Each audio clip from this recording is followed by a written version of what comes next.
When we return a sample from Mars, could we identify life in that sample? Can we go there and sustain ourselves without harming Mars if there's something on Mars that could be harmed? Hi, I'm Jim Green, Chief Scientist at NASA, and this is Gravity Assist. On this season of Gravity Assist, we're looking for life beyond Earth. I'm here with Dr. Lisa Pratt, and she's NASA's Planetary Protection Officer.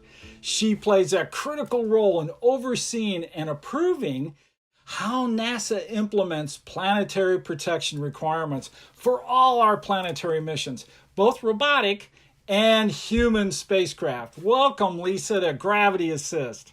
Hey, thank you, Jim. You know, you've had a distinguished career in biogeochemistry and astrobiology, and the Planetary Protection Officer name, that sounds really cool. In fact, I received letters from kids all over the world, and one of them called your position the Guardian of the Galaxy. So I can't help but think that every time I talk to you.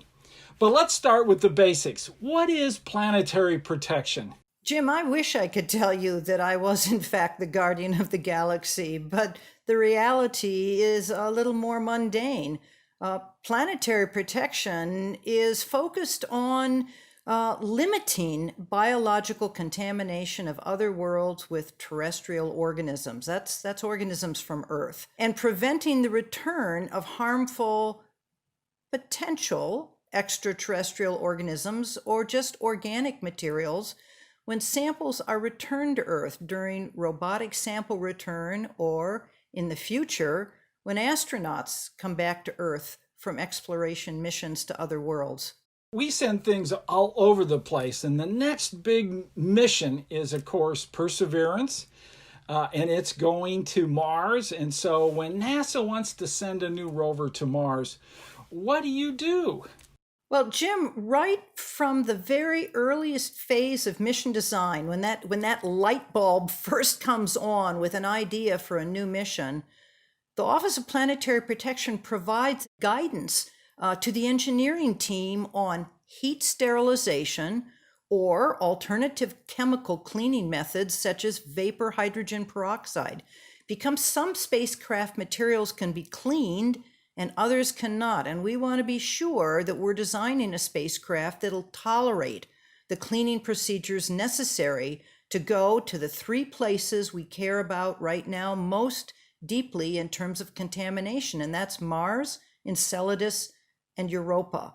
And when we have a mission that's being assembled for one of those locations, then there's actually an independent auditor from our office that travels to all the facilities where parts like solar panels or parachutes are being manufactured, and we take samples to determine the level of biological cleanliness. And every day I actually review data on the number of spores being sampled and detected on Perseverance as we get ready for launch. And we use that to tell us if we need to do additional cleaning, or what we call bioburden reduction, to get ready for launch. So Lisa, what is a spore exactly? Is it biologically made up of many different things? A spore is a tiny microscopic resting cell that only certain types of bacteria can make. And they make spores, a process called sporulation, when the environmental conditions get challenging and it looks like they're going to have to shut down. They're not going to continue to be active.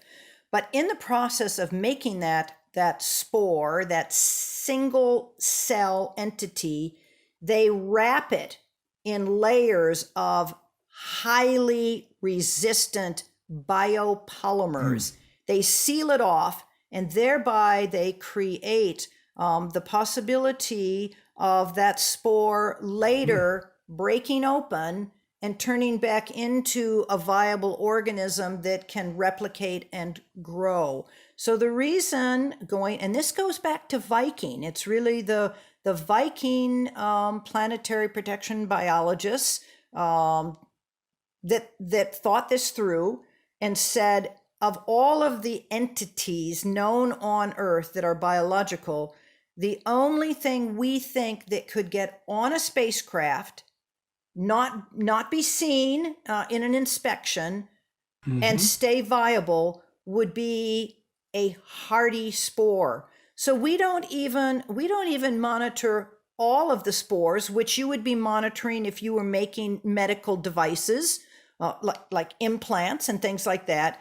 For us, we actually we take a wipe of a spacecraft surface, or we take a tiny little swab that looks like a slightly large Q-tip, and then we heat shock that sample to kill the wimpy organisms, because we only want to know how much contamination is there that could survive the journey, launch, travel, cruise stage, and the landing and the exposure to another planet.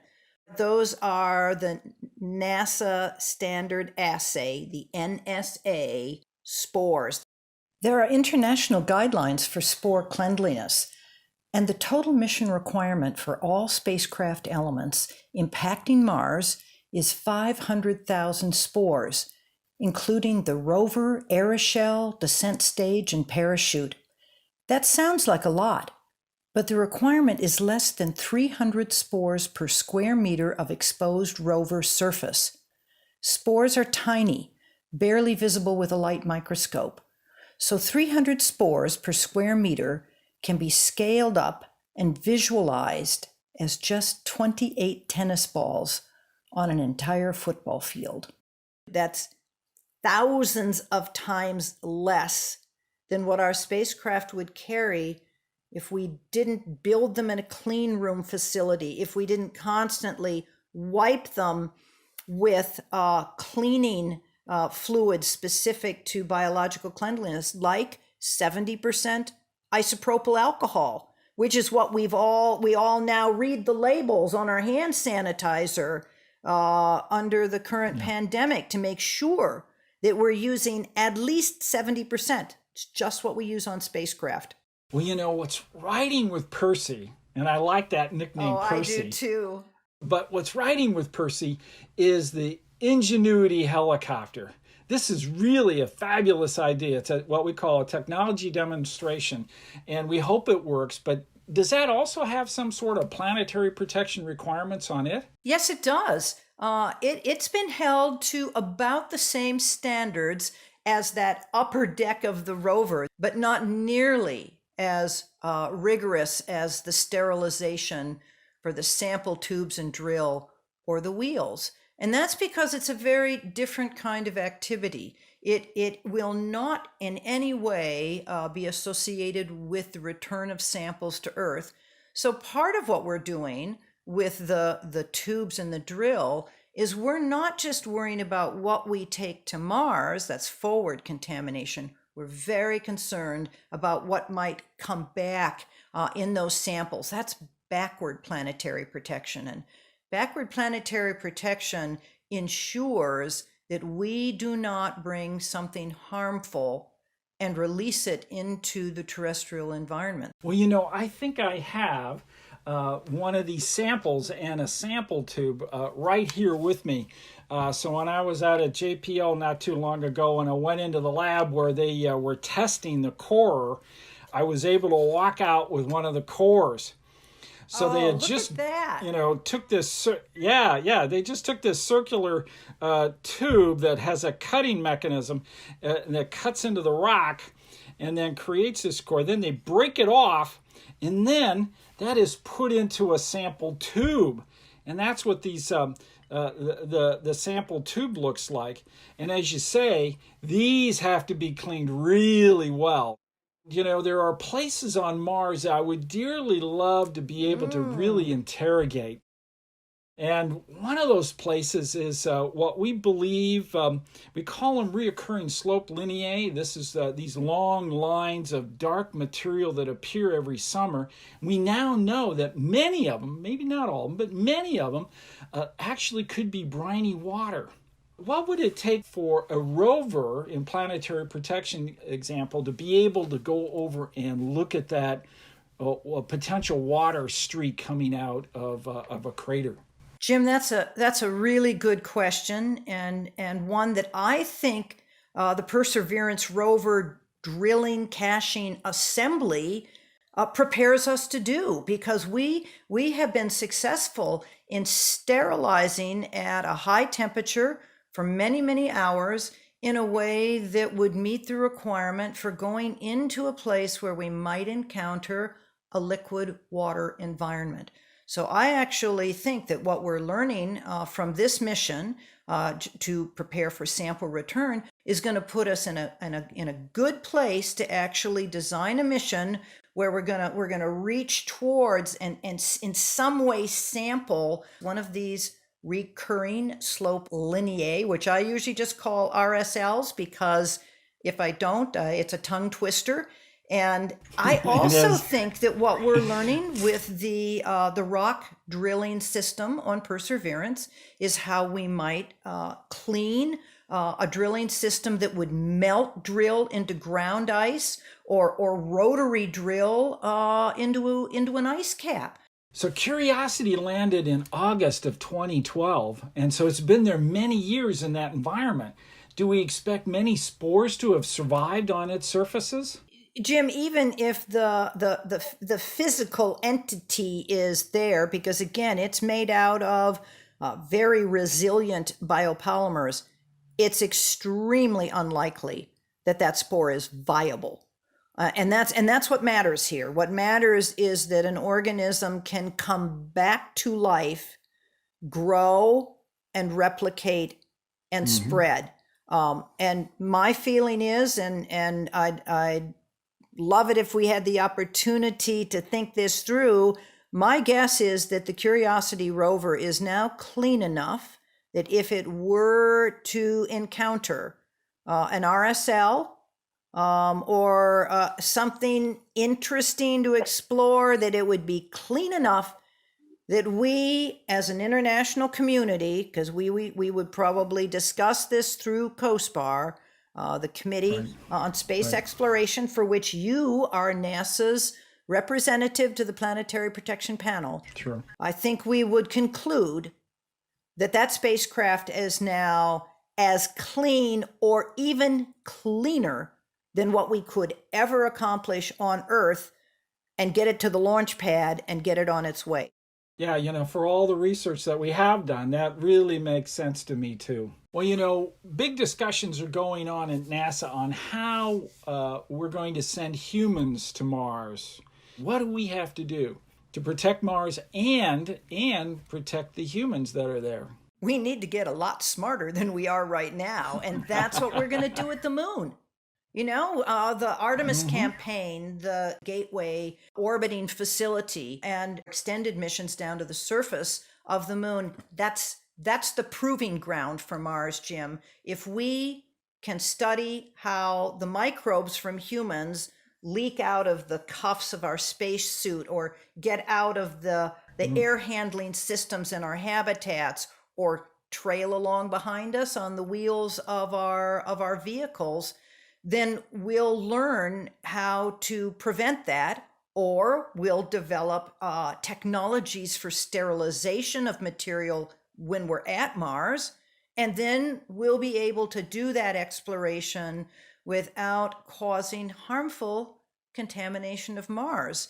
And I say that because we don't know right now. We don't have the data we need to understand whether or not there's indigenous Martian life. We're pretty sure there's nothing at the surface, because we've been looking from orbit, we've been looking from rovers, we've been looking from platforms. We don't see anything with the characteristics of life as we know it on Earth. But subsurface, if it was ever there and it evolved and adapted, then I think it's quite possible it retreated into the subsurface, where we believe there is, to the present day, liquid water below the ice table. And we certainly do not want to do something that would contaminate or compete with a potential Martian life form before we've had a chance to study it and understand it. It would be our first, our first contact. And that's a, Yeah, right. that's a one time only, don't mess it up kind of, kind of event in exploration. It would be. It would be. Well, I'm gonna I'm not gonna speculate, but I'm gonna think about a potential future, and that is, let's say we find life on Mars. Is it possible that we could, and it's below the surface, it's subsurface, maybe living in the aquifers where there's water, and there's a lot of possibilities for that because we have an enormous amount of life below our feet too, on this planet. Do you think we could get to the point where humans and these Martians could coexist, and what would that look like? Well, Jim, like you, I'm sort of a hopeless optimist about what scientists and engineers are capable of doing, and I think it is possible. But I think we need to understand it, and be aware of how we would biobarrier, or very carefully control our waste, and our agriculture. Because if we're gonna be up there for extended periods of time, we need to be able to grow our own food, and that's a very different microbiome from just the human body, which we know has a signature. But when we start growing food, now we've got individual organisms that live on and on the roots of plants, mycorrhizal fungi that have a distinct characteristic, and bacteria as well. So we need to be very, very careful initially so we don't do something inadvertent and irreversible. And then I think there is a possibility in the future that we can be there and we can study. Frankly, we're going to have to learn, if there is something in the subsurface, how to not have it get inside our habitats, and in some way present harmful contamination to us. It's a very complicated, very complicated relationship we'll have to develop. But again, in the same way that the moon is the proving ground for Mars, I think Mars is the proving ground for the extraordinary icy worlds that are out there, around Saturn and Jupiter. Let's make sure we know what we're doing in a very dry, hostile, cold terrestrial planet before we go to an icy moon. I'm going to guess that you believe there's life beyond Earth. Jim, I would be absolutely flabbergasted if there was not life elsewhere in our solar system, because I think evolutionary biology has really changed over just the past 2 decades. And once we began to realize that there is essentially no place on Earth that doesn't have living organisms, it makes it very hard for me to think that life only got started here. The very fact that we don't know what the origin of life is on Earth, we don't have a geologic record that gets us back in time far enough with unaltered materials to know what the origin looked like on Earth, also makes me wonder if the origin was someplace else and something arrived on Earth ready to go, or partially formed, or and any of those ideas makes me keep my mind open about life elsewhere in our solar system. If it's there any place else in our solar system, then I think we will have to conclude that on the spectrum from rare to common, that it's going to be common. If we don't find any vestige of a life form anyplace else in our solar system, that's gonna push us towards rare.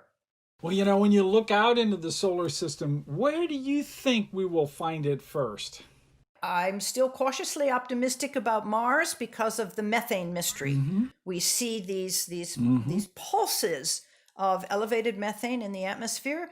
And not only do we have no explanation for where that methane comes from, we don't have an explanation for how that methane is removed from the atmosphere. We have a great mystery on Mars right now. And that's why, as the Planetary Protection Officer, I want to see us continue to explore with a very, very careful eye on forward contamination. that gets back to your question about can we go there and sustain ourselves without harming Mars if there's something on Mars that could be harmed. Ultimately, I think it's a better bet to look in the oceans beneath the ice covers in places like Europa and Enceladus. So let's say we brought the samples back from Percy, and now we've started to interrogate them.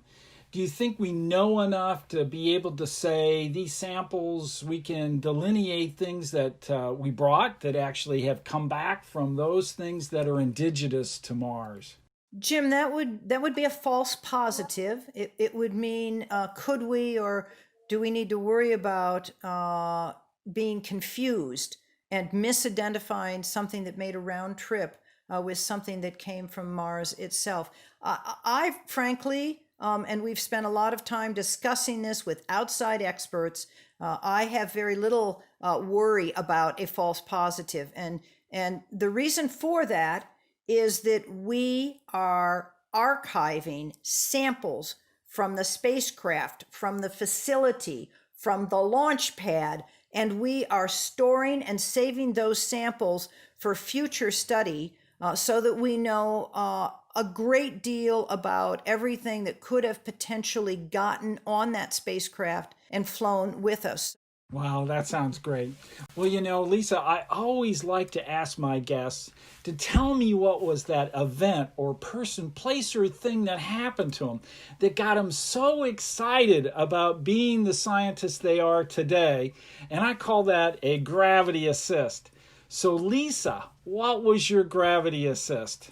Jim, it's hard for me to point to a single event because I think you're aware that I had quite a number of not false starts, but moved down one path with my education and then said, this really doesn't interest me that much. I went off to college as a Spanish major. Wow. Even though I had taken a lot of math and science in high school and knew that was something I was good at, I didn't see any role models. I didn't see any way that was going to work out. And then I realized that I really still fundamentally loved biology in particular. So I started taking biology classes, and then I decided I didn't want to be killing frogs in biology labs. This was at a time when we were still working with live animals in undergraduate labs, right. And had an inspirational moment when I decided I'm a botanist. Plants don't bleed. So I actually transferred to the University of North Carolina as a botany major. And then if there was a sort of pivotal gravity assist for me, it was in my senior year when I took my first geology course.